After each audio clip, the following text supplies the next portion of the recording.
I call the hearing to order. This is the hearing that we have captioned Big Fixes, Big Tech. And this, I would add, is the first hearing of the Senate Antitrust, Competition Policy and Consumer Rights hearing in the 119th Congress. I also want to begin by welcoming our new ranking member, although it's a somewhat ironic welcome, given that he's not able to be with us at the moment. He is on the Senate floor, but I welcome him nonetheless as the ranking member. And I also welcome my friend and colleague, Senator Welch, who has graciously agreed to fill in for Senator Booker today for purposes of this hearing. And, of course, welcome the other new members of the subcommittee, including Senators Schmidt, Britt, Moody, and Schiff. That somehow sounds like a line in a song. There's a rhythmic quality to it. Schmidt, Britt, Moody, and Schiff. Bobby, Robbie, Mickey, and Mike. If I like the girl, who cares who you like? That it's a song from the 80s. It's not a very good song, but it reminded me of that. This subcommittee has a long history of examining anti-competitive conduct by various actors within our economy, including more recently by big tech firms. Today's hearing continues that part of our important work. And the focus of this hearing in particular involves identifying effective solutions for big tech's anti-competitive conduct. We cast a pretty wide net in preparing for this hearing. We invited Google to participate as a witness. Google declined the invitation. For too long, a handful of technology giants have dominated certain key sectors of our economy, limiting innovation, harming small businesses, and gatekeeping information. Federal and state antitrust enforcement actions against big tech are continuing to proceed in the courts. Nearly 5 years ago, President Trump's Department of Justice sued Google for monopolizing the online search market. The court found Google liable and will hold a remedies hearing in a few weeks. After the remedies phase, there will, of course, likely be a series of attempts to address the outcome one way or another through the appellate process before that case is finally resolved. Additionally, the Department of Justice sued Google for monopolizing the ad tech market. Google has what's been referred to as a trifecta of monopolies, owning the marketplace and the tools used for buying and selling ads, positioning itself simultaneously to be the buyer, the seller, the agent, the broker, and filling in a number of other roles. Although the trial concluded last year, the decision in that particular case is still pending before the court. The Federal Trade Commission, of course, sued Facebook in 2020 to unwind some of its prior acquisitions in the social media space. And that particular litigation is moving even slower, with the trial finally scheduled to begin this month, almost 4.5 years after the filing date. All the while, these alleged monopolists continue operating with few restrictions, reaping monopoly profits year after year. President Trump has long recognized the inherent danger posed by big tech's unchecked power to the extent it remains unchecked. When President Trump nominated Gail Slater as Assistant Attorney General for the Antitrust Division at the Department of Justice, the president emphasized that big tech had, quote unquote, run wild for years. In the process, stifling competition, cracking down on the rights of many Americans, as well as the opportunities that might be available for what might be referred to as little tech, or at least everyone in tech outside of very, very big tech. President Trump also appointed Andrew Ferguson as FTC chairman more recently, and Chairman Ferguson previously served as the Solicitor General of Virginia, who joined the Department of Justice's ad tech lawsuit against Google. As we discuss legislative alternatives, we must first revisit some of our prior efforts. In the last Congress, I introduced the America Act, which received broad support, including from then Senator, now Vice President and President of the Senate, J.D. Vance, as well as a number of my Democratic and Republican colleagues, making this bill truly bipartisan. Digital advertising is, in many respects, the lifeblood of countless small businesses and large ones, but it can make all the difference between sinking or swimming among small business in particular. Yet dominant platforms act simultaneously as buyers, sellers, brokers, platform owners, and so forth, setting their own rules and charging inflated, some would say rent-seeking fees. A former senior director at Google, who led billion-dollar ad tech teams, once asked whether there was a deeper issue with a single firm owning the platform, the exchange, and a huge ad network. He likened it to Goldman Sachs or Citibank owning the New York Stock Exchange. And that is precisely what's happening in the digital advertising market today. The America Act would prohibit tech giants from controlling multiple parts of the ad tech stack, and it reflects the principle that structural remedies solve the foundational issues and then, by doing so, allow the free market to work as it was always intended to. Whereas regulatory and merely behavioral remedies require ongoing oversight, very often with mixed results or without the results generally that we want. Litigation is, of course, a lengthy process, and even successful cases can result in narrow, firm-specific remedies. Congress, of course, has the opportunity to pass solutions to unlock competition across tech platforms, ensuring that American consumers can and will benefit from competition. Competition is especially important in this space, given that technology opens up to us a lot of efficiencies that otherwise wouldn't be there. One of the things that can help keep inflation in check, even amidst other circumstances that have caused inflation to spiral out of control, often hurting America's most vulnerable, its hardworking, poor and middle-class families the hardest. And so the efficiencies, the productivity that can be achieved through technology is there to benefit the American people generally. That is, if it is allowed to work within a free market system. That's one of the reasons why competition policy and our system of antitrust laws designed to protect competition rather than competitors are so important. Now, under a new Congress and a new administration, the time has, of course, come for Congress to act. If we fail to act, not only will competition and consumers likely suffer, but big tech companies will continue to perpetuate bias and censorship against those they disfavor. And competition itself will be thwarted, depriving consumers of the increased prices, the diminished prices and increased quality that inevitably accompany competition, wherever it's allowed to thrive. I want to thank our witnesses in advance of their testimony for joining us today for this part of our discussion, and very much look forward to what each of you have to say. I'll turn it over now to Senator Welch. Thank you very much, Senator Lee. And I really, we all do appreciate the focus you've had on competition and how important that is.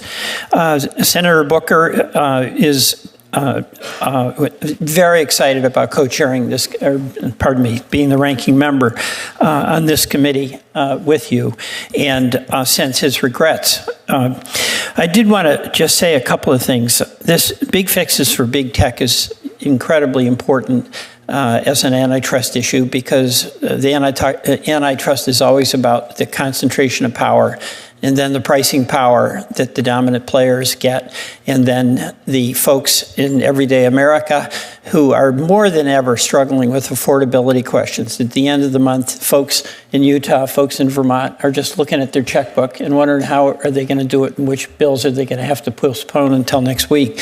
And that includes, by the way, a lot of things that are related to tech. So this is a very timely hearing, and I'm very confident we're going to make some progress with your leadership and the leadership of Senator Booker. I did want to address one thing that has disturbed me, and it's what's happened at the FTC. You know, that is an organization that is about protecting against unfair competition, and we need 5 people on it, and 2 have been fired. They happen to be the Democrats. There's always been a 5-person FTC, 3 of the majority party and 2 from the minority party, and it shifts back and forth. And I just want to express my dissatisfaction and dismay at that, because that FTC does things that is absolutely helpful to protecting consumers from this abuse of pricing power. We had, with this FTC in 2022, they stopped consolidation of Kroger and Albertsons, which most economists thought was going to raise food prices for those folks in Utah and those folks in Vermont. They brought an administrative complaint against the prescription benefit managers. And it's such a ripoff what's happening to everyday consumers and employers, by the way, who pay a lot of money for employer-sponsored health care, and they have no visibility, no transparency into how much people are getting charged. And it hurts small employers and big employers in your state and mine. And the FTC was on that case. And also, they are on another matter that is near and dear to Vermont farmers, the right to repair. I mean, how in the world is it that you can't, if you own a tractor, repair it yourself? You've got to go in and pay a lot of money because it's now all on computers. And the FTC was looking into that. And I think farmers in Florida, farmers in Utah, farmers in Illinois, if they can figure out how to repair it themselves, they shouldn't get ripped off by the not having the right to repair. And I know there's some bipartisan support for that. But we had an FTC. We have an FTC that was on all 3 of those cases. So my view, it's really important that we get that at full strength, and I'm very disappointed that we have an administration that would fire 2 in midterm. But with that, let's get on with hearing from the people who know what they're talking about. And that's them more so than us a lot of the times. Thank you very much. Thanks so much, Senator Welch, and we're grateful to have you here today and filling in for Senator Booker, and look forward to a report back from him on how his knees, his feet, and his back held out during his grueling process. Well, he's got football training. So. Indeed, yeah. All right, I'll now briefly introduce our witnesses before swearing them in. We've got Professor Rory Van Loo, who was a professor at Boston University School of Law. Gary Tan is the CEO of Y Combinator. Jason Kint is the CEO of Digital Content Next. Camille Bazbaz is the Vice President of Public Affairs at DuckDuckGo. And Morgan Harper, sorry, I got out of order there. And Morgan Harper is the Director of Policy and Advocacy at American Economic Liberties Project. At first, I thought we had mismatched the names, and I just got them out of order. All right, with that, I'll swear in the witnesses, and if you'll please stand and raise your right hand. Do you swear or affirm that the testimony you're about to give to the subcommittee will be the truth, the whole truth, and nothing but the truth? So help you God. Thank you. Let's just indicate for the record that all witnesses answered audibly in the affirmative, and thanks again for being here today. All right, so we'll start with you, Professor Van Loo, and then we'll move over to your right, my left, in order for your opening statements. You may proceed. Chairman Lee, Ranking Member Booker, and Welsh, members of the committee, thank you for inviting me here today to speak. My name is Rory Van Loo, and I'm a law professor at Boston University. But before that, I was a member of a family growing up that was on a very tight budget. And I watched my father, a small business owner, electrician, who in his 70s is still out there in the field pulling wires and drilling holes alongside his 2 employees to make the transition to digital advertising. I also, in a past life, was a strategy consultant to multinational CEOs, helping them to grow their business. And in my research, I've focused over the past decade on big tech. I look for legal reforms that make sense for small businesses and large businesses, laws that would lower consumer prices while strengthening the economy. We especially need such laws right now because of the precarious state of the economy and the growing evidence that many of the prices we're paying are well above what would be expected in more competitive markets. Big tech influences the prices that we pay in subtle ways. For example, if Google uses monopoly power to charge higher prices for advertising to retail stores or small businesses like my father's, they may have no choice but to pass it on to us. And online retailers can raise prices in subtle ways in their search results. In a prior study, preliminary study with Nikita Agarwal, we found that the first item returned by Amazon in the search results was 24% more than the best deal on that first page, buried in the 17th slot, down where few consumers look. These are invisible taxes that we all pay when competition falls short. The good news is that this committee has the power to unlock tremendous economic gains by making markets more transparent and competitive. I'm going to discuss 3 key architectural design principles in your Bipartisan America Act that can be applied more broadly as a legislative blueprint for the digital economy. The first principle is seeking strong solutions to address abuse of monopoly power. Our government has often been too afraid to break up monopolists. Government officials and academics have often said breakups are like unscrambling eggs. They say it's too messy, if not impossible. But large businesses like Hewlett-Packard and eBay, PayPal break themselves up voluntarily all the time. Government breakups of Standard Oil in 1911 and AT&T in 1984 show that big breakups can be followed by strong growth and innovation. It's not always the answer, but for decades, the message to CEOs has been, if you build a monopoly by buying competitors, you get to keep it. That needs to change. The America Act sensibly does not let the fear of breaking up Google and Facebook stop it from outlining a bold vision for digital advertising competition. A similar willingness to pursue strong remedies applied carefully needs to be on the table for other efforts to dislodge abuse of big tech monopoly power. Stopping abuse of monopolists is important, but it's not enough for full competition. If customers can't tell which business is offering the best deal, then businesses won't have the right market pressures to innovate and charge competitive prices. Big tech is currently free to put its own interests first without customers' knowledge. The America Act addresses this problem and illustrates the second key design principle by requiring digital advertising brokerages to put their customers' best interests first. One could imagine similar requirements of other big tech companies like Amazon in its search results. These legal requirements would move big tech towards the kinds of heightened duties required of doctors and stockbrokers, among others. The final principle is that access to information in marketplaces is essential for full competition. Yet too often, big tech companies block key access, even to basic information.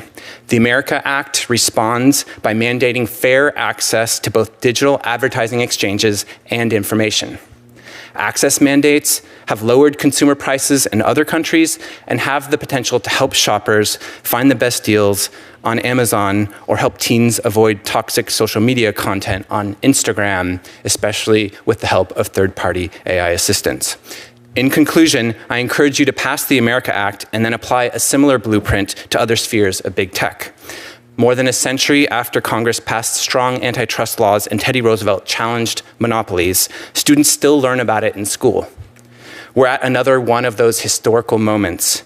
Taking strong action to improve competition not only makes economic sense, but as a bonus, would send strong messages that our leaders in government are not afraid to stand up for the people in the face of powerful businesses. That message would resonate immediately, widely, and for generations to come. Thank you. Thank you, Professor Van Loop. Mr. Tin. Chairman Lee, Ranking Member Booker and members of the subcommittee, thank you for the opportunity to testify today about restoring competition and innovation in the digital economy. I'm Gary Tan, President and CEO of Y Combinator. At YC, we partner closely with promising early-stage companies, providing mentorship, education, and valuable connections. Since 2005, Y Combinator has invested in over 5,000 companies when they were just one or two people in the proverbial garage, including Airbnb, Dropbox, Stripe, Reddit, Instacart, DoorDash, and Coinbase, creating thousands of jobs and products beloved by millions. The YC motto reads, "Make something people want. Our companies strive daily to embody this principle." We stand at a critical juncture. The unchecked concentration of power in big tech has severely limited innovation, harmed consumers, and undermined America's global competitiveness. I'm here today representing Little Tech, the startups, innovators, and entrepreneurs whose voices are rarely heard in Washington, but who hold the key to America's technological future. Their potential is consistently hindered by dominant incumbents. To illustrate, I'll share 3 examples from YC startups. First, consider API access. An API, or application programming interface, is a technical gateway that allows startups to integrate and build upon platforms, enabling innovative solutions to reach consumers. One YC startup created cutting-edge technology capable of detecting deepfake fraud, such as fraudulent calls targeting elderly parents. Despite its potential to address an urgent societal issue, this startup was forced to pivot because it was denied essential API access by dominant platforms. Second, interoperability, meaning the ability of different technological systems and services to seamlessly communicate and work together. That's critical. Beeper, another YC startup, aimed to simplify messaging across platforms, offering genuine consumer choice by breaking down the green versus blue bubble divide for text messages. Imagine an interoperable messaging client powered by LLMs, advanced artificial intelligence capable of understanding and generating human-like text, capable of intelligently detecting and warning users against sophisticated scams. Unfortunately, restrictive practices by companies like Apple effectively shut Beeper out of competition, limiting consumer access to these potentially transformative solutions. Third, dominant firms continually engage in harmful self-preferencing, exemplified clearly by Siri. Despite serving over 1 billion people globally, Siri remains embarrassingly behind, often providing outdated or nonsensical responses. Apple's monopolistic control has stifled Siri's ability to integrate cutting-edge generative AI technologies, leaving consumers with an inferior product. Consumers get transformative technology years later than they otherwise could because entrenched monopolies consistently pull the ladder up behind them. This abuse of dominance directly contributes to the decline of innovation and undermines America's technological leadership. The failure of the FTC to bring an enforcement action against Google's egregious forms of self-preferencing in 2012 sent a message to every gatekeeper that it was open season for self-preferencing. As a result, the web has become less open. Today, most traffic that starts on Google terminates on Google rather than winding up on the open web. History offers clear lessons on effective remedies. The landmark Microsoft antitrust case demonstrated how mandated open API access and prohibitions against exclusionary agreements can foster competition. Google's Chrome browser emerged precisely because Microsoft's monopoly was curtailed. Therefore, I strongly support rigorous enforcement of existing antitrust laws when dominant platforms engage in egregious self-preferencing or block reasonable interoperability. Congress must pass legislation providing antitrust enforcers with targeted tools to address these issues effectively. Specifically, policymakers should consider mandating open API access, require dominant firms to provide open APIs, empowering startups to develop groundbreaking innovations, enforcing interoperability requirements, ensure major platforms offer interoperability, giving startups and consumers meaningful choices and access to advanced technologies. And finally, third, limiting self-preferencing. Adopt clear restrictions preventing dominant companies from artificially prioritizing their own products over competitors. Consumer choice must be protected. Ultimately, the unchecked dominance of large tech companies jeopardizes America's economic strength and technological leadership. Vibrant competition, transparency, and open markets are essential for innovation and consumer protection. Thank you, and I look forward to your questions. Thank you, Mr. Tan. Mr. Kint. Chairman Lee, Presiding Member Welch, and members of the subcommittee, thank you for the opportunity to testify today. I'm Jason Kint. I am CEO of Digital Content Next, a trade association representing premium publishers. I've spent my entire career in digital media, first building media businesses in the early days of the web in the 90s, to now working more recently to protect the future of information, news, and entertainment online. I care deeply about these issues and how we ensure a free and plural press into the future. Our members include companies you know well: the New York Times, Wall Street Journal, Fox News, Paramount, MLB, Vox, and many others. Over 60 in total, thousands of brands. They make high-quality content that individuals rely on and trust, depending on their preferences. But these companies are up against enormous odds in today's digital marketplace. I first testified about these issues several years ago, right here before the Senate Judiciary Committee, warning that Google and Facebook were gobbling up most of the growth in digital advertising. Back then, it still felt like a hypothetical to many, but it's not hypothetical anymore. Since then, we've seen lawsuits filed and verdicts handed down, both from judges and from juries of everyday Americans, that confirm exactly what we feared. Let's talk about Google. Today, they don't just compete in the advertising market, they run it. They control the tools the advertisers use to buy ads, they control the tools that publishers use to sell ads, and they control the exchange in the middle where those ads are auctioned off in real time. It is like they're the referee, the player, and the scoreboard operator all at the same time. And it's not just theory. In court documents, Google compared itself to Goldman Sachs, owning the New York Stock Exchange. As Chair Lee mentioned, they weren't even hiding it. It was in their emails. We've seen evidence they gave themselves secret last look advantages, that they were rigging auctions to hit their profit targets, and that they shifted revenue shares in auctions without warning, even calling it, quote, shaking the cushions in order to make their quarterly earnings. Google's global managing director of publisher platforms even admitted that the high capture of publishers' revenue only happens because of the value and because they control the unique demand on the buy side. They're able to capture more of that value on the publisher side. I can't think of a better testimonial for the America Act. Dominance on the buy side, being able to squeeze out more profit from the publisher side. When the DOJ and state AGs started asking questions, Google deleted internal messages and allowed them to continue to be deleted. That's not just concerning, it's outrageous. And that's why Judge Donato sanctioned them during the trial. They've already been found liable for search ad monopoly abuse. And they lost their App Store case for unanimous jury in California. So this isn't just speculation, it's now on the record. And meanwhile, local news outlets and publishers have been suffocating under the system for more than a decade.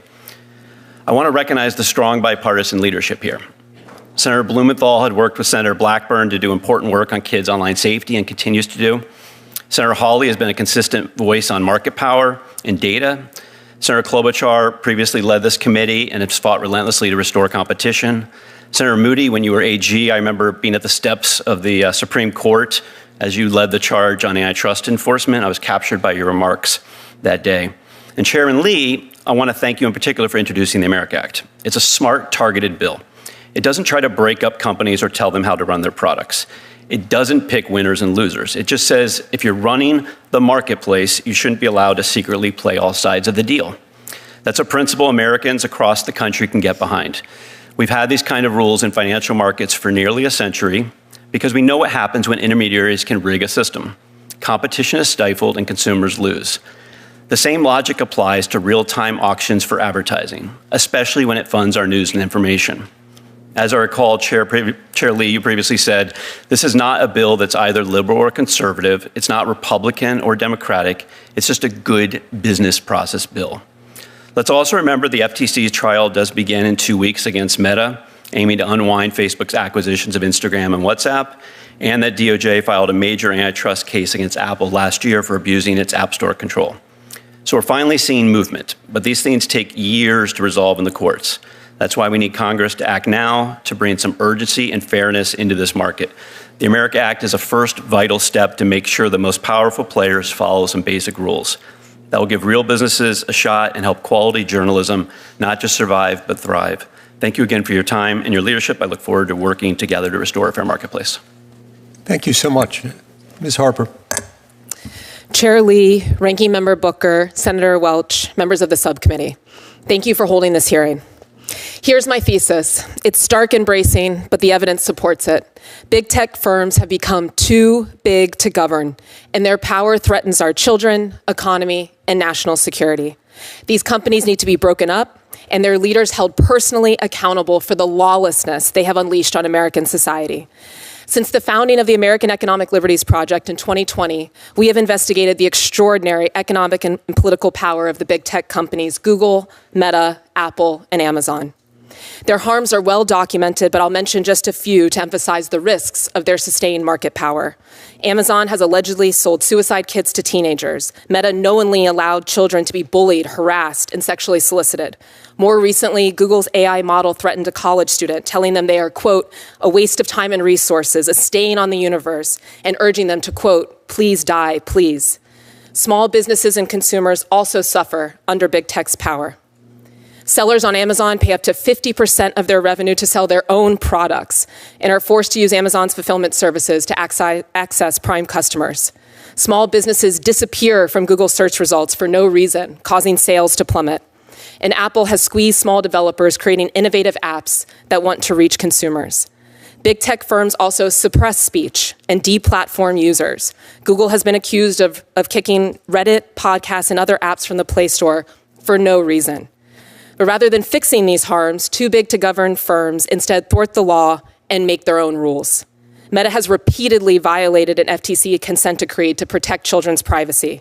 Google General Counsel Kent Walker instructed employees to delete messages to evade the DOJ's lawsuit. And as members of this subcommittee know all too well, the big tech firms spent over $200 million in lobbying and ads to kill congressional efforts to regulate them.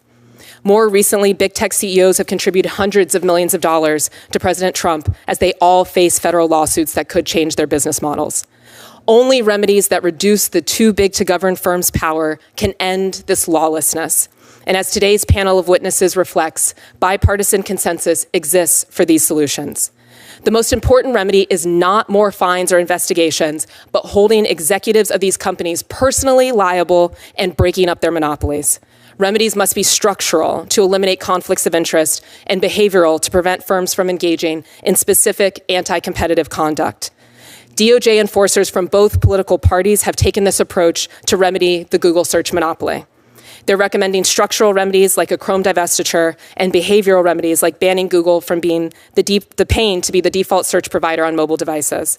The framework also prevents Android from self-preferencing on Google search, an idea straight from Senator Klobuchar's bipartisan American Innovation and Online Choice Act. Only this type of aggressive regulation can unlock innovation in the internet search market and create space for platforms that safely cater to teenagers instead of abusing them. Most importantly, the DOJ framework does not rely exclusively on behavioral remedies, which too big to govern firms can easily work around, just as Apple has done after a court order to let app developers use different payment platforms. Momentum in the courts, however, is no reason for Congress to slow down. Senator Lee's Bipartisan America Act would separate publisher servers, advertising networks, and the exchanges. DOJ's case could end Google's monopolization of digital advertising, but Congress can act today and provide an immediate lifeline to journalists, publishers, and advertisers. Congress should impose structural and behavioral remedies across all the markets in which these firms operate. To maintain their chokehold over the U.S. economy and democratic life, too big to govern firms will claim their dominance is necessary to compete with China. Ignore them. Increasingly, big tech firms are not producing cutting-edge innovation, especially in AI.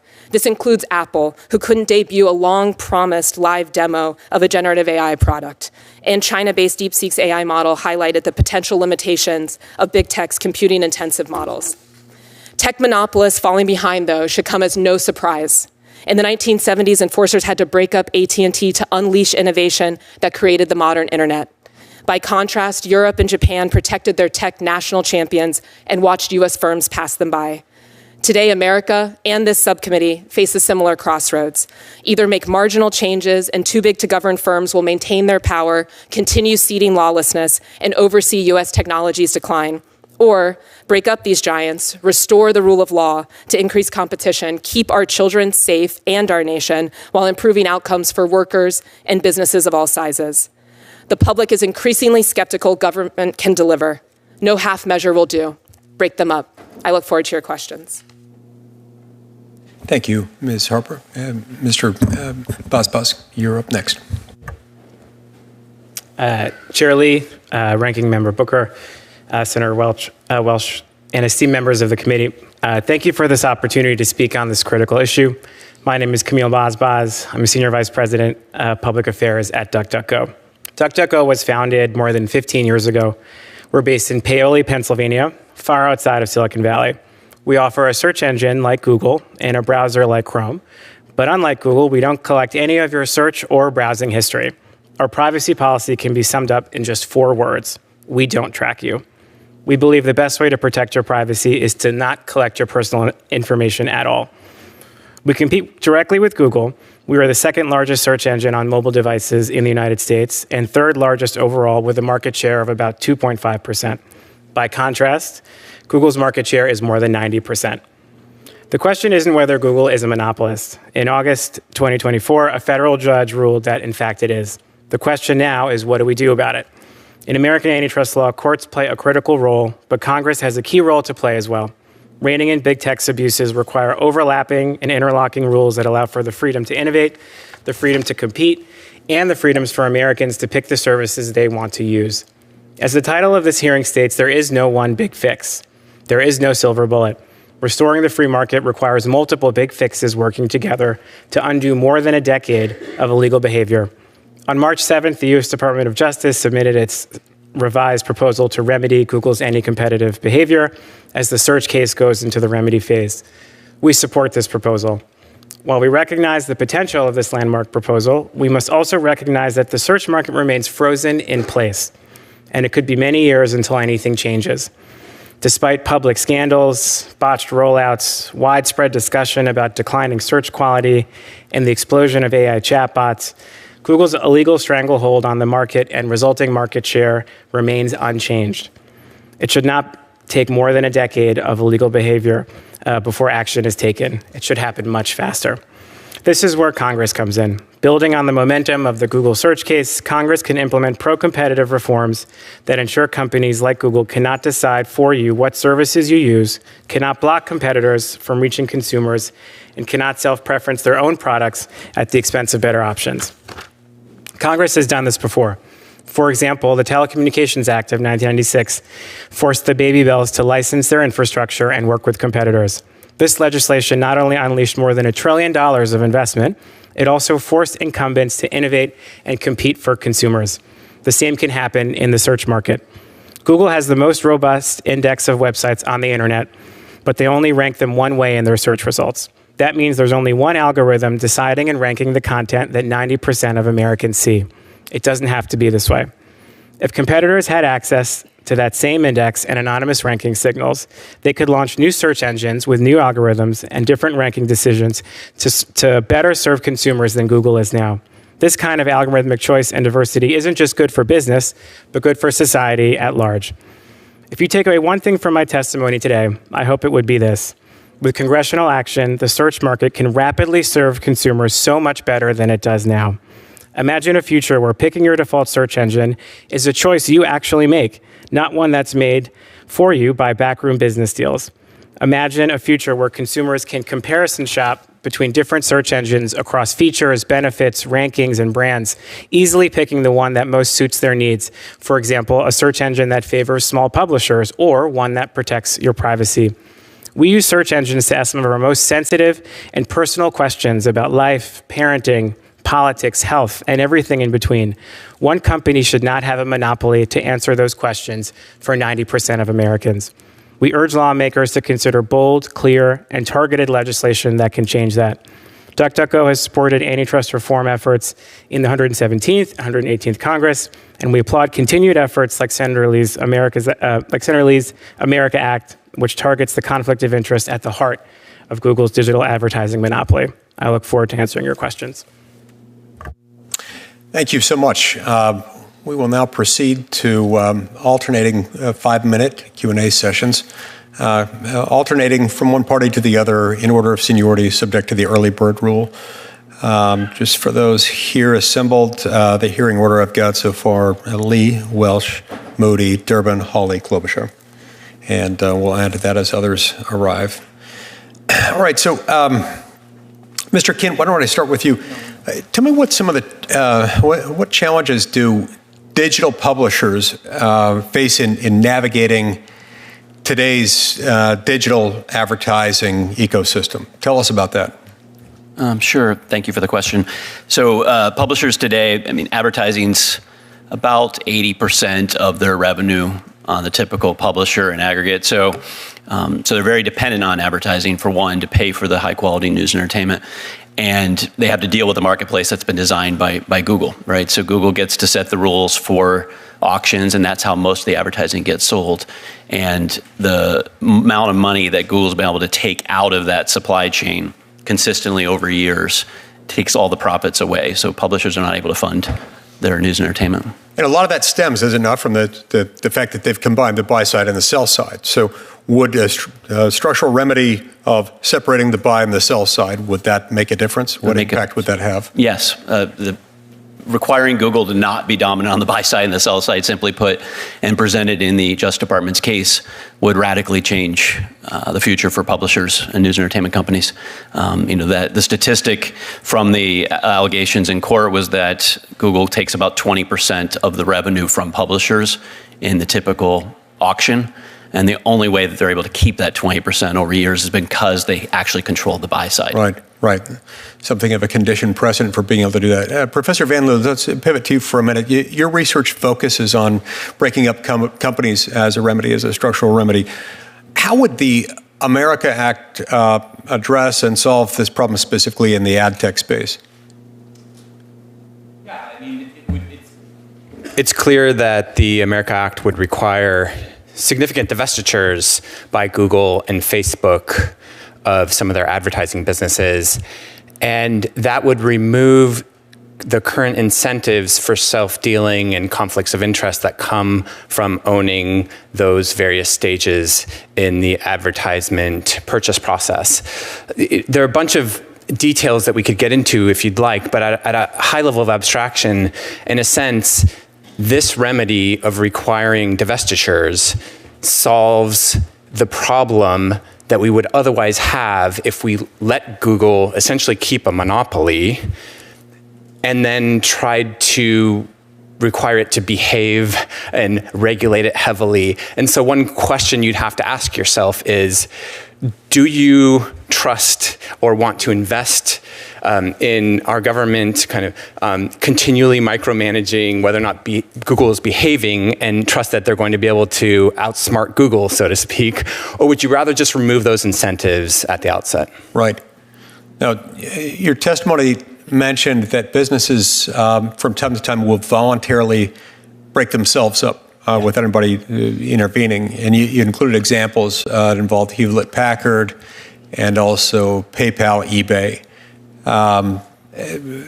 In April of last year, almost exactly a year ago, General Electric voluntarily split itself into three companies, marking the end of a vast corporate titan that was, once the single most valuable U.S. company. Since the breakup, in which we've seen it break up into three different pieces, you've got GE's energy division, now referred to as GE Vernova, and its shares are up 115%. You've also got General Electric Aerospace with its shares up 43%. So tell us how this happens and how a breakup can actually be a value enhancement, and thus benefiting both the business itself or themselves after the breakup and consumers. Yeah, history suggests investors win and markets win because these companies are smaller, nimbler, they can innovate more, they can focus on their strategic advantages rather than being too big to manage. I think those are the biggest principles. I'm happy to say more too. Now, does that matter? Are the salutary impacts, are the benefits associated with breakup, are they materially different depending on whether the company does it voluntarily or by order of a court? No, that's a good question, but what we see is that historically, after AT&T was split up, after Standard Oil was split up, there was tremendous innovation in those markets afterwards, tremendous growth, and investors also benefited. Now, I'm not going to say that it was a result of the breakup necessarily, but we see it on the voluntary side paying off, and we have no reason to suspect that it wouldn't pay off when government breakups happen as well. Right. In other words, it's impossible to isolate all the causal factors in such a way that you can identify a clear line of causation between one another. Yeah, you never know the counterfactual. But there are at least a lot of correlative data points that suggest that it could be the cause. Yes. Great. My time's expired. We'll hear now from Senator Welsh. Thank you, and I'm delighted that we're joined by last year's chair of the Antitrust Committee, Senator Klobuchar. It's incredibly interesting. What you were just saying, Mr. Van Lex, is that the breakups actually can be beneficial to the shareholders as well as to innovation. So is there an outline of examples where that actually has happened that could be just a handy reference for us? You go back to Standard Oil. I mean, they're still doing okay, right? Yeah. You've probably heard of Exxon and many of the other companies that resulted from that breakup. Yeah, and they've not only grown tremendously. By the way, it's also interesting that before those breakups, the company that's about to be broken up always screams bloody murder. No, you can't do this. It's going to mess up our operations. It's going to ruin the industry. And then lo and behold, that doesn't happen. I want to just talk about something that's really simple, but just drives Vermont farmers crazy, and that's this right to repair thing. It's very simple in a way. And you've got a farm industry. You've got farmers who, if nothing else, can fix things because they have to. They can't afford. But they buy a tractor now, and they are absolutely required to use the high-cost repair services of John Deere. Anybody want to address how in the world that's fair? Ms. Harper, you want to give me your take on that and how we could address that? Yeah, well, it's not fair, to the short of it. And, even though it's a different market area, I think a lot of the principles are relevant for this discussion of big tech. And the fact that there is litigation to address that and that FTC is looking into it is exactly like you said, one of the reasons why we need to make sure we have strong commissioners. But well, it's like big tech in the sense that they have a dominant place. You buy your tractor, you're going to have to get repairs. You pay a price, a pretty hefty price to get the product, and then you're locked in if they use that pricing power, and also the fact that you have this tractor that's incredibly expensive and it's absolutely existential for your well-being as a farmer. I mean, in that sense, it's very similar to the pricing power, Mr. Kint, that you talked about with big tech. Right? And the loss of power for the farmer. And I think that's another consistent. All right, I'll ask Mr. Tan, if you would. The argument from the business that's created it is that this is our intellectual property. We figured out how to make this tractor, and we sold it to you at a fair price, but we've got now a computer program that you have to have in order, or we have to have and we pay for in order for us to fix it. So they justify their demand for payment. And that's the free market argument that many people in this House and Senate buy. But on the other hand, it makes powerless the farmer. Talk to me about that. Senator, I'm less familiar with this particular situation, but where my head goes is ultimately there should be in sort of desktop computers, for instance, there's a computer company called the Framework Computer that is an open and interoperable computer, and that's where my head goes. Competition is a pathway to giving people alternatives, and my hope is that perhaps this subcommittee could consider also. Okay. Let me go to Mr. Van Loo. Please. Thank you. I mean, the John Deere in this case, but it can be Google, it doesn't matter, name your company, is going to say, hey, we created this and don't bother us, okay? It's a fair price. But the consumer has literally no power, and in this case, a farmer consumer. What's the justification for saying there should be a right to repair and John Deere can't charge a person who fixes their own tractor? the justification is simply that if the company can prevent you from going to alternatives for repairing that tractor or alternatives for follow-up services, that there's then a monopoly on the services. You're at the mercy of the business. And they offer so many different reasons why there shouldn't be access to repairs. They say privacy, oh, we have sensitive data in these cars, you can't repair cars because of that. They say intellectual property. These are pretexts for controlling information. Okay, thank you. I yield back, Mr. Chairman. Thank you. Senator Moody. Thank you so much, Mr. Chairman. Appreciate the opportunity to address such an important topic. I think it may be one of the most important topics we're dealing with in America today. In fact, I appreciated each and every one of your comments. I thought it was very well-reasoned, insightful. I can tell you have been grappling with these issues for a long time. You know, it's hard, I think, for Americans that are benefiting in many ways in the use of technology in their daily lives. So over the last, let's say, 2 decades, technology has made each of our lives easier. I, for one, when I became the Attorney General in Florida and was still the mom of a school-aged child, said there's no way I could do this in a state the size of Florida in the effectiveness we were doing it without Amazon and Instacart, and I go on and on and on. It's ushered us into this century as a country prosperous. We've seen technology advance. In many ways, technology has helped this nation, and we are benefiting from that. Because of those benefits, I think we all expected more and more companies and competitors to emerge. And as we saw less and less of that over time, I think then that is when the concerns really started surfacing. And I have to thank you, Mr. Kint, for your comments. I know a lot of the folks on this subcommittee and, of course, the Judiciary Committee as a whole have been working very hard to make sure we are delivering not only on what information is available to Americans on how this affects consumers, but really deliberating whether we need new laws. And one thing that you said really resonated with me. You used the term gobbling up. And it's something that I have said, I call it the great gobble up. So we've gobbled up the ad tech markets, gobbled up little tech, companies that were emerging and sometimes stifling further innovation there. We've gobbled up markets. It's gobbled up now independent thought. Companies have gotten so big, no one can argue that they are now gobbling up independent thought. In fact, as they are espousing to be town squares, they are at the same time deplatforming, shadow banning, stifling speech.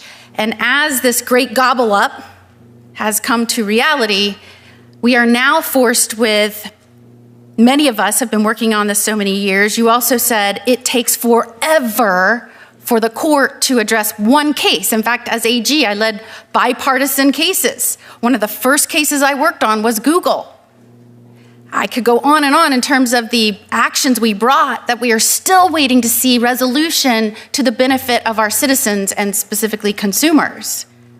I think the frustration with courts and their delay is surfacing in many ways. I speak with my colleagues often about how we need to speed up court resolution of conflict and chaos, because that is what is guaranteed by this country, and only then can we, the people, trust that the structure of government is serving it. And I expect that we're going to see demands for more effective and speedy review in other matters. But what can you tell us, Mr. Kint, about that statement, that the frustration of the delay in courts, in many respects, justice delayed is justice denied? What can you say in terms of the need for immediacy for Congress to address this issue through policy and lawmaking, because enforcement through litigation has not worked? Sure. Thank you for the question. It is immediate and profound, the need to move on this. The effects and a lot of the symptoms I've heard over the years that are all downstream, whether it be speech and potentially censorship of it, or privacy or disinformation, pick your concern, are all downstream from too much market power and gatekeepers. And they're very bipartisan. I mean, it stretches across the aisle, but the impact that's happening right now, particularly with our members, news and entertainment companies, is it's squeezing the lifeblood out of what funds news and entertainment. Whatever your preferences are as a consumer, there's not enough funding of it because all of the money and the control, whether it be the discovery, the data, the monetization, are all being gobbled up, to go back to that, by Google and Facebook and these market power players. And that's the issue. And so we need movement before we end up just suffocating them. Just under. Just under. You remain one of the most prompt members ever to serve in the United States Senate. Maybe high compliment. Contagious. Senator Durbin, you're up next. And one of the newest ones. Yes, exactly. Thank you, Mr. Chairman. Great panel. It seems that this committee hearing is all about the elephant in the room, and all we're missing is an elephant. It's good to see and hear your observations on the state of play with Google at this moment. I'm trying to analogize this, and maybe I'm way off base, to what happened to AT&T in telephone service in my lifetime. Dramatic changes brought on by political forces, market forces, and perhaps innovation, all converging at once. Senator Klobuchar and I have been working together, and she's been a leader on this issue, and we have noted something interesting. When we went after child sexual abuse and had roll call votes on this Judiciary Committee with a spectrum of political thought represented, we ended up with unanimous votes for 5 bills. Unanimous votes. Let me tell you, as a politician for life, it was a shock. What we didn't realize was that wasn't enough to get the votes in this committee. Moving beyond that point meant taking on big tech, and we weren't very successful in that regard. So my question, stepping back for a moment, is whether this conversation about Google and its market dominance that was demonstrated by the committee is one that is subjected to market, political, or innovation forces that are going to lead to a change, even though they may be initially resistant. Any thoughts on that comparison? Professor Van Loo?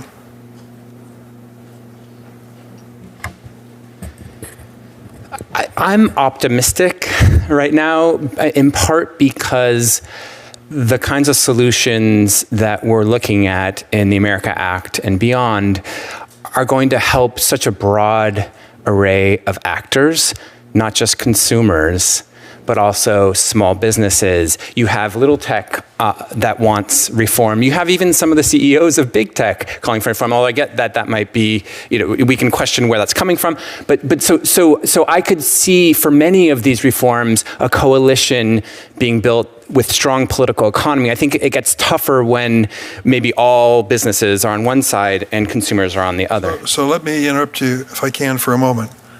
I was involved in a battle, and still am, on the credit card side of the world between MasterCard, Visa, and the rest of the world. Yeah. Where they dominate when it comes to swipe fees, interchange fees. What we managed to do was to organize the retailers of America like never before. They all came together, big and large, big and small, and all argued they were being treated unfairly, and they were. We managed to engineer reform on the debit side, working on it on the credit side. Do you think consumers and retailers are sufficient organized force now to be an agent of change in Google? Consumers, no. They need to be, or it'd be great to find a way to get them organized. I do think on the business side, you are seeing more organizing happening. And I think you have these models. Another model is when the internet was growing in the early years, Hollywood organized on one side and had exemptions to liability. So Section 230 it provided internet liability for platforms, but Hollywood said, no, not for copyright. We want to protect our copyright online. And so there are all these models, I like the one that you're pointing to with MasterCard, Visa, credit card companies that we can draw on right now. Thank you. Anyone else have any thoughts on it? Mr. Kint? I mean, the enforcement happening in the courts, and then I think legislation starting with simple common sense rules like America Act are critically important. None of these publishers, I work for some of the biggest media companies out there in terms of content creators, entertainment companies, and they can't negotiate on their own to the terms that would make sense. Google's too powerful. They control the discovery, the monetization, every aspect of how information entertainment gets out in the digital world. And so it's going to require more than just, certainly more than the consumers. There's not real competition. And I actually think the businesses themselves can't organize in a way to drive that change right now. Thank you. Senator Britt. Thank you, Mr. Chairman, and thank you for all the witnesses for being here today.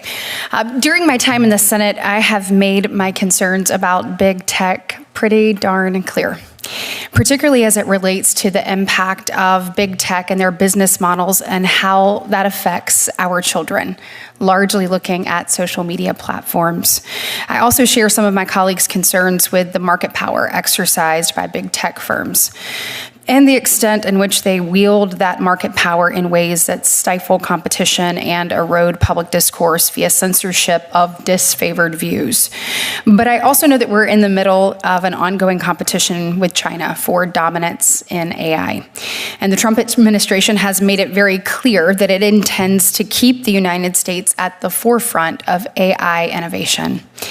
Obviously, many of the more established tech firms have been leaders in the development of AI in this country. However, we know that something has to be done about the things that I mentioned at the very beginning. So my question actually is for the entire panel. How do you think that we can best approach enforcement of antitrust laws in a way that effectively addresses the problem that we've seen with big tech, but that also doesn't undercut our position as the world's leader in AI innovation and development? And I'll just start here and we'll go all the way down. I'm glad you're asking this question because I think it's important. There's often a misconception that by enforcing antitrust laws, we're going to hurt the American economy or hurt our ability to have big companies that compete internationally. I think it's quite the opposite, actually.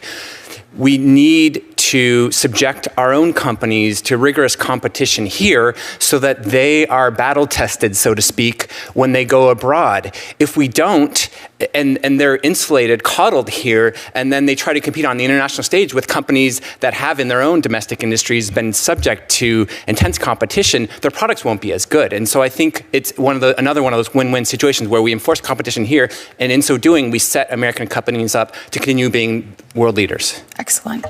Mr. Tan. In my remarks, I mentioned Siri. Who here actually uses Siri? I personally do not, because I know that it does not have the cutting-edge technology that I don't get along well with her. So exactly. That Anthropic or OpenAI or many other American labs could provide. And imagine if Apple opened it up so that, similar to when you open Windows, you have to choose a browser. Okay. What if you could choose your AI agent? Then there are 1 billion consumers in the world who would suddenly have access to not just one self-preferenced Siri, but a variety of American labs. And that would open up investment, that would open up prosperity. And Mr. Tan, what you're saying is exactly what Professor Van Loo said, because then at that point, then Siri is going to be the very best, or since you have multiple options to choose, we're going to encourage our own producers to make better products. Exactly. And instead, we are stuck with a Siri that will not have significant large language models for a number of years. Doesn't understand my Southern accent.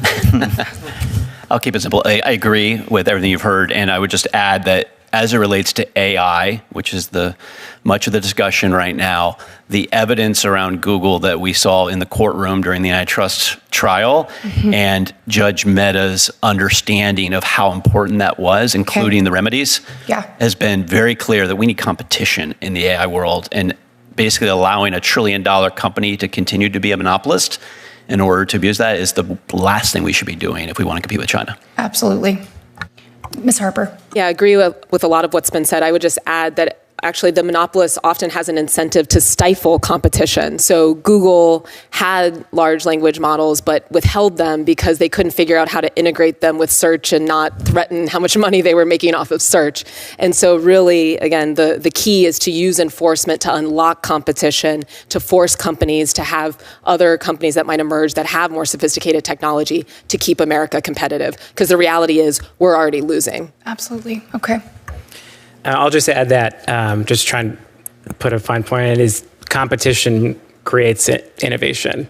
And if we can't compete with Google, or if others can't, then we're going to have the same products and they're going to get worse, is what we're already seeing. In the Google search case, evidence made clear that Google was well aware that they don't offer their users the same kind of privacy protection that DuckDuckGo does, and very clearly said that, we don't actually think that this is a big deal because no one's going to leave. And so we don't have to offer our users more privacy. We're not actually facing competitive pressure. That's somewhere where we could have seen more innovation and consumers lost out in the end. Look, I'm out of time, Mr. Chairman. Certainly have more questions. I'm going to submit those for the record. It's critically important that we tackle this right now. I think that our future and the next generation are depending on us to do it. So thank you. Thank you, Senator Britt. We'll hear next from Senator Klobuchar. Thank you. I'm just, holding back the urge to take over the gavel after our many years together. No, it's like a well-worn pair of shoes for you. Right? There you go. Well, thank you, Senator Lee and your staff, Senator Booker and his staff, as well as Senator Welch, for putting together this great hearing. I just want to start with you, Mr. Bazbaz, because I think your company and others there are just a kind of a remedy of all of this, pro-competition, pro-entrepreneurship. It just shows how enforcing the antitrust laws and having them exist and knowing that they're out there makes a big difference. To me, it's pro-consumer and it's pro-capitalism. And that's why you see such broad political support and interest in all of this, and sometimes frustration that we haven't been able to move some of this legislation because of lobbying that I think actually would have been better for the companies in the first place. We want these companies to exist. We just want a fair marketplace. And so now we're coming at it a different way. And having prevailed in its case to challenge Google's monopoly in the online search market, in which Google controls, as we all know, more than 90% of search queries, the Justice Department has asked the court to stop Google from self-preferencing its online search product within the Android system. This remedy mirrors the prohibitions on anti-competitive self-preferencing that's actually in the bill that Senator Grassley and I have, that the company has spent hundreds of millions of dollars against in advertising. How does Google's self-preferencing of its search product within its Android operating system, which runs on more than 40% of the smartphones in the US, cement its monopoly over online search? Thank you so much, Senator, and appreciate everything you said. Google's, on Android devices, it takes more than 10 steps to change your device default search engine. There is no setting on Android devices that just says search engine. It's buried among many different settings and many different apps. As I think other folks on the panel would agree, tech companies are usually really good at designing user interface and settings, and if they want you to click on something, they know very well how to do it. And the opposite is also true. If they don't want you to click on something, if they don't want you to be able to do something, they know very well how to put that together. So we believe that the sort of self-preferencing on Android is the primary thing preventing Americans from having more privacy and picking DuckDuckGo. Okay, thank you. Mr. Tan, are there other areas within its business that Google is able to self-preference its own adjacent products that the court should consider addressing so that small companies like Y Combinator can compete and innovate? Absolutely. At Y Combinator and speaking for little tech and startups, we're not asking for a handout. We're not asking for privileged access. We actually want equal access. We want a fair market and a seat at the table to provide choice to consumers. And there are some significant areas. Other senators today mentioned their interest in child safety online. One of the requests for startups I put out on my X feed recently was a request for startups for alternatives using AI to replace YouTube Kids. And one of the things that we discovered is that there are actually Google policies that close this market to new entrants. Startups are actually barred from releasing such an alternative. And as an investor, it is not possible for us to invest in companies that are barred from markets. Okay. Thank you. Mr. Kint, one harm from Google's monopoly, Meta's monopoly, has been a fall in advertising revenue for news publishers, plummeting from $37 billion to less than $9 billion from 08 to 20, with 1/3 of the newspapers closing since 05. We have areas that have news deserts now. Meanwhile, Google reported more than $72 billion in ad revenue in just last quarter. You're aware of the bill that Senator Kennedy and I have that advanced through this committee in 23 on a 14-7 vote. AI, of course, can make this even more problematic if things are stolen and stories are stolen and we don't have any kind of procedure in place. Why is it so important that this and other remedies to protect news publishers are adopted by courts? And why is news content so valuable to platforms such as Google? That's a softball. Thank you for that question. The fixing of the problem that there's really no bargaining power for news publishers was I think germane to your bill, and I think it's really important to the remedies that are on trial in a few weeks for Google search. And I see a lot of actual inspiration in those remedies from the work that you and the committee did. It's critically important. I think we all understand the value of a free and plural press. The ability for Google not only to control the discovery, but to actually absorb all of the data from news to both instruct its search engine, both how the queries respond, how the clicks are able to be recorded at scale that nobody else can touch, is critically important to its discovery engine and to the future of AI. And that came out in the courtroom too. There's like 15% of the queries on Google every day that have never been seen before by anybody. They're completely new keywords that have never been entered in a prompt before. And Google knows how to respond to those better than anybody because they have the context for that query and they get it a lot of times from news publishers and they don't pay for it. And that's a problem. Thank you. And I'll have some additional questions on the record for you, Ms. Harper, and you, Professor. Thank you very much. Thanks, Senator Klobuchar. Senator Blumenthal. Thank you to you, Mr. Chairman, and to others involved in organizing this hearing, and to all of this excellent panel.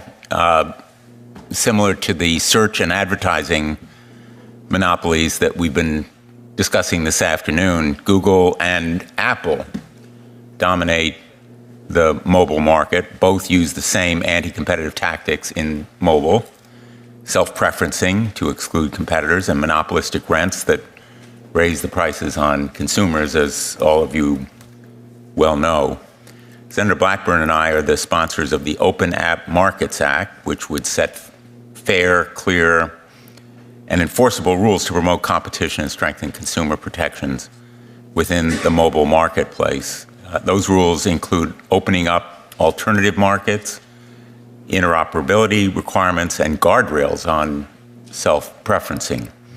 I think some of you at least may be familiar with the Open App Markets Act.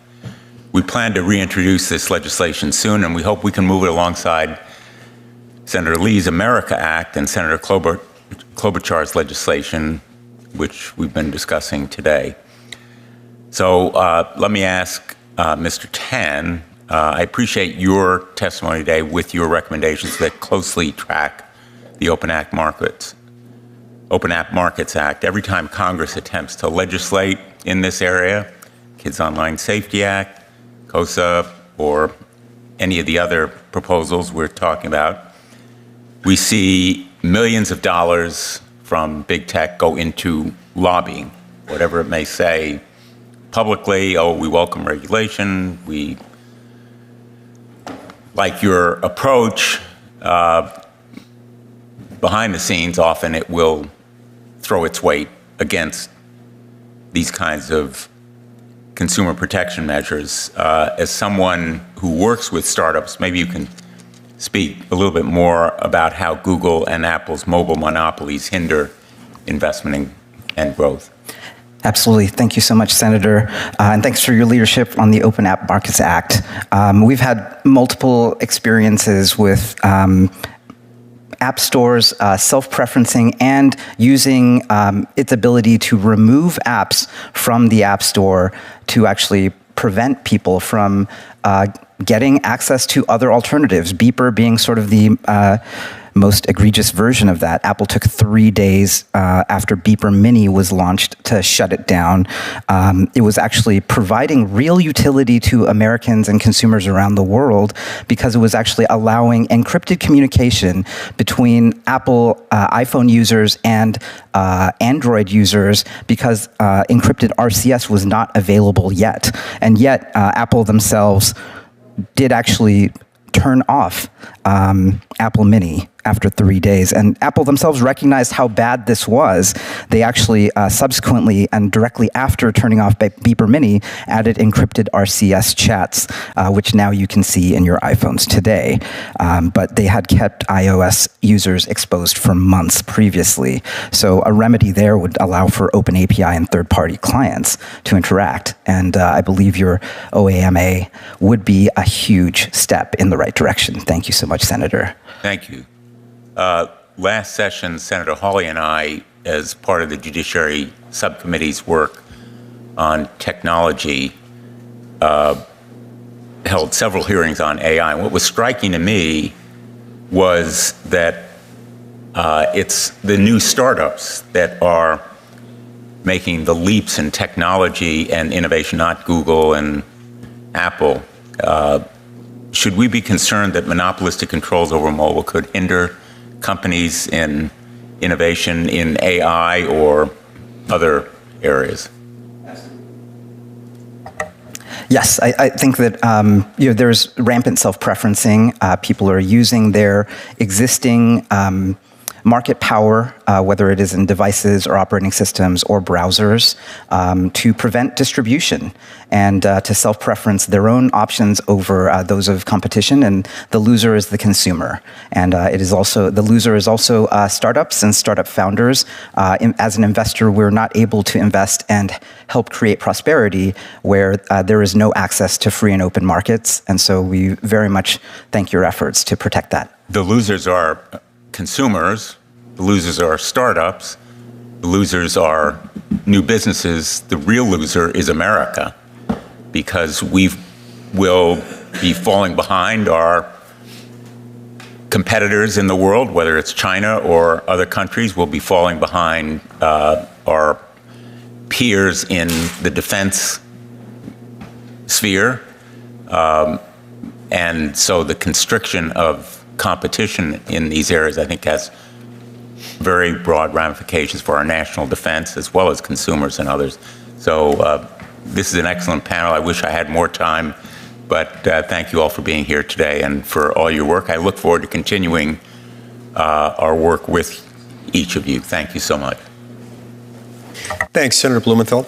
We'll now start our second round. And Mr. Bazbaz, if it's all right, I'd like to start with you. Can you just explain for us the connection as you see it between online search on the one hand and digital advertising on the other hand, and then describe what those markets might look like if they were more competitive than they are?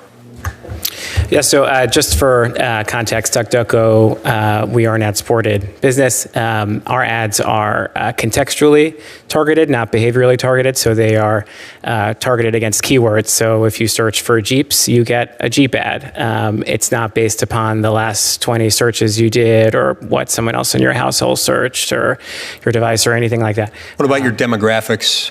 Not based on your demographics. There's none of that behavioral targeting based on the person that goes in. And so if DuckDuckGo were to become more popular, more advertisers would be interested in that kind of advertising and reaching that customer. And so it's another situation where innovation would benefit Americans. Great. Thank you. Mr. Tan, you come at this from a somewhat unique perspective, unique certainly within the room as an investor. Tell me how big tech may have stifled new innovative startups from your vantage point as an investor. I think the biggest example is just clearly, there can be no market when there is no access. In my opening remarks, that was one of the more remarkable examples of smart technologists who have PhDs, deep research in the ability to solve a real deep societal problem, and yet without access to the underlying systems, whether it's the phone or the operating system or at the carrier level, there is no way for smart technologists to actually solve these problems. And this is a company we did fund. They had to change their idea to a totally different one, and the world lost that gift. Right. What are some of the other ways that startups can flourish other than being bought up by big tech firms? The ideal for us, and certainly the many examples that we've seen include Airbnb, Coinbase, DoorDash. Some of the best startups of a generation came through, and they were able to do that by creating brand new markets and brand new networks. And so, I think that's really whether it's your legislation with the Americas Act and others, what we're hoping for is again, brand new free markets where new entrants can come in, and that there is not self-preferencing. That the different parts of the marketplaces are actually able to create prosperity. Right. So in some of the examples that you referenced, you're referring to companies that offered a new innovative service, filled a niche not being met elsewhere, and then stood by being a startup. Rather than just looking at being acquired. And that seems to be a magic formula of sorts. IPO is a great way to exit. Right. Mr. Kint, how do small businesses benefit from having multiple choices among competing digital platforms? Platforms themselves, they can actually, in the case of, think about the app stores we were just talking about with Senator Blumenthal, they take 30% of the revenues, Apple or Google, on those app stores, and it's always been 30%. So driving down that price because there's multiple options for new developers is significant. Back to the America Act, being able to actually choose different ad servers. Google has 91%, according to the court evidence, of the ad server market for publishers. 91%. You have to use Google's ad server. There's no other choice. And so you're stuck with the rates and the rules, which involve a lot of your data being absorbed and a lot of your money being absorbed as a publisher. Thank you. Professor Van Loo, how would the transparency requirements help create competition and protect it? The transparency requirements, especially as they're designed in the America Act and should be designed elsewhere, are important in the sense that they require the handing over of information that either consumers or their third-party helpers might use to figure out what the best deals are in the marketplace. And so one of the ways that this unlocks innovation is that there are many third-party tools that want to help consumers right now that can't do it because they don't have access to the social media websites or to the APIs that feed the price and product information. And indeed, sometimes these companies have gone to court to shut down these startups that are trying to help consumers find better deals and to protect consumers from exposure to toxic social media. Right. Thank you. All right, Senator Hawley just arrived. Why don't we go to him since this is still round one for him? You're up to bat. Thank you. Thank you so much. Thank you, Mr. Chairman. Thanks for holding this hearing. Thanks to all of the witnesses for being here. Ms. Harper, if I could just start with you, I want to thank you for the great work that you do on antitrust enforcement. We've worked a lot, your organization, my office, so thank you for everything that you do. And something that you are very focused on is revitalizing antitrust enforcement. Because revitalizing antitrust enforcement is really about protecting our markets, promoting competition, and getting a good result for consumers and workers. Is that fair to say? Very fair. And other businesses. Very fair. And other businesses as well. And other businesses as well. Yeah, well said. Let's just talk, though, about some of the barriers to antitrust enforcement, effective enforcement. This is something in just my short time in the Senate that I've seen over and over and over again, is that antitrust suits that you would think should be brought don't get brought by the government. suits that you think should be pursued don't get pursued. So can you speak to some of the barriers to effective antitrust enforcement that you see out there that you're familiar with? Well, I mean, I do think big tech is an area where we've been quite impressed with just the wide range of suits that have been brought by enforcers and bipartisan enforcers across multiple administrations at this point. And, that's encouraging and something that we've already discussed a bit today at the hearing.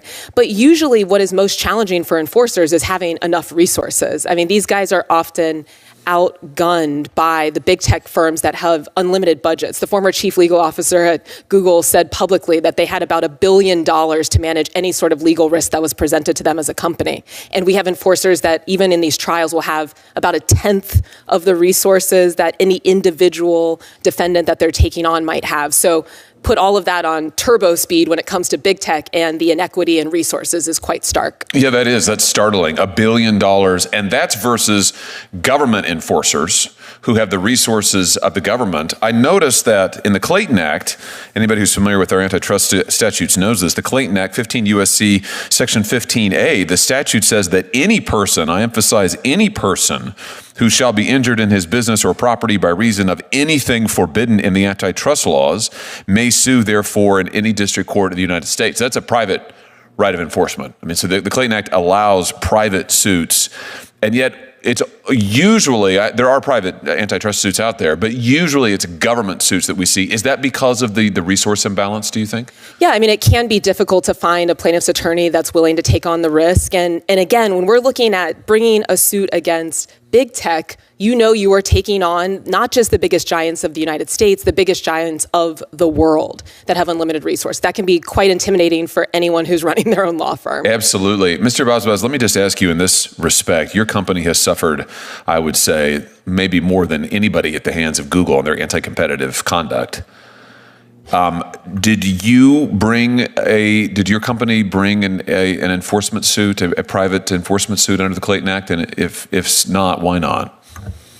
No, I don't believe we have. As we were just talking about, it's very resource intensive and time intensive. And, as a startup and, over our 15-year course of existing, you have to make trade-offs. We're trying to run a profitable company, which DuckDuckGo is. And so we're not just trying to raise more and more money and build up more and more equity and debt over time. And so you have to sort of pick your battles a little bit. And so that's not one thing that we've prioritized. Yeah, that makes total sense. And I'm sure it's an entirely rational decision on your part. Here's where I'm going towards. Here's what I'm getting at. I just wonder if it's time that we took a little bit different approach to antitrust enforcement. I wonder if it's time that Congress, in addition to pursuing some of the other goals and goods that we've been talking about today, I wonder if it's time we revisited the power of private suits in antitrust enforcement and began to make those viable again.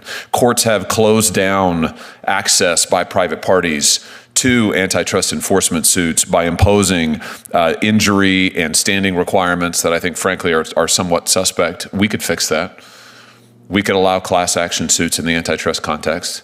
We could open up the courtroom doors and allow private parties access in such a way that it would make economic sense to bring a suit, and you'd have a better chance of prevailing. I just wonder if it's time we start thinking outside the box a little bit, or maybe it's not outside the box. Maybe it's getting back to first principles, because this is, after all, how the Clayton Act was written. I mean, it was written to allow not just government enforcers, and we understand the importance of that, but it was also meant to allow injured private parties to get into court and have a real shot at enforcing the law and recovering damages, treble damages under current law.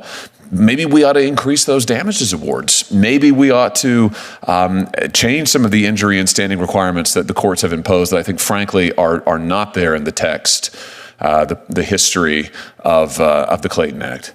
Did I see you raising your hand, Professor? I call on you. Thank you.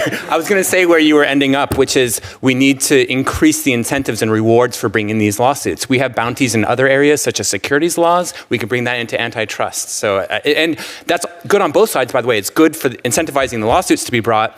It's also good for deterring anti-competitive conduct because the penalties are greater. Yes, exactly. Terrific point. Terrific point. And there's something that is, I think, particularly market reinforcing about private suits, because you have private actors who in real time are responding to harms. If they are properly incentivized and able to get into court to enforce their rights, that's good for the company. That's good for all of the other people who are in a similar position. It's good for the government. The government is not expending resources. It's good for the market.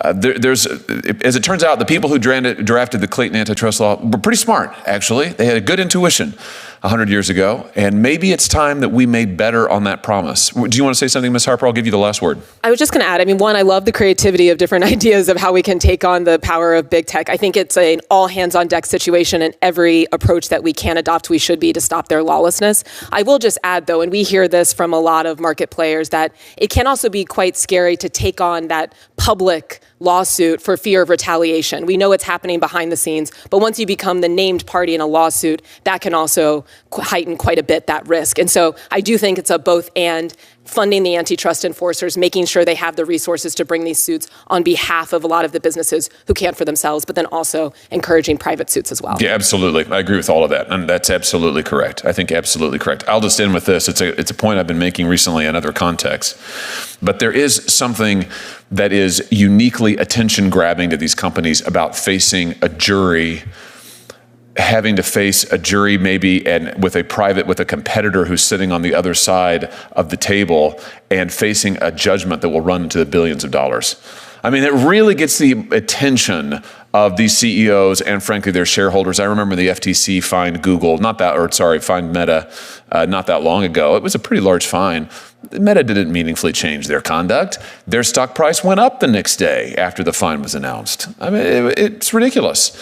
How would they like to face like a billion lawsuits that could run into damage totals of tens of billions, hundreds of billions of dollars? I don't know. Seems like that was the intuition of the drafters of the Clayton Act. I'm way over my time, Mr. Chairman. You've been super patient. Thank you. Thank you very much. Good to have you with you. Senator Welch, we'll turn it back over to you. Thank you for... well, no more questions, but just a comment. First of all, it's wonderful to be on this side of the dais and listen to people who are so informed, so engaged, and so committed to competition. So I just want to express my gratitude. And also, I just want to make a comment too, Mr. Chairman. There is so much bipartisan support for competition here. It is on us to get some legislation passed this year. And this should be independent of what other drama is going on in the Congress. This is about competition that's going to help folks, whether we're in a red state or a blue state. And also, Senator Hawley, we heard a lot of support for right to repair here. And I know that's near and dear to your heart and mine as well. So my hope, Mr. Chairman, is that we actually can move some legislation out of this committee and onto the floor. Because we've got a real strong basis of intellectual support for what we're doing and legal support. So I thank you, Mr. Chairman, for the hearing, and I thank our witnesses for the job very, very well done. Thank you. Thanks so much, Senator Welch. That's an excellent observation and aspiration, I think a realistic one. There are plenty of times where the parties are at odds with each other on deeply philosophical terms, and that may result in the appearance, if not also the reality, of obstreperousness on both sides of the aisle. Fortunately, this is not one of those areas. We've had a lot of kumbaya moments today in terms of our common aspirations, our common goals of making sure that we have adequate competition. It's not against the antitrust laws to be big. It's not against the antitrust laws to do a number of things. Technically speaking, not even against the antitrust laws to occupy a monopolistic position in the market. But what is against our antitrust laws is acquiring or maintaining a dominance through anti-competitive means.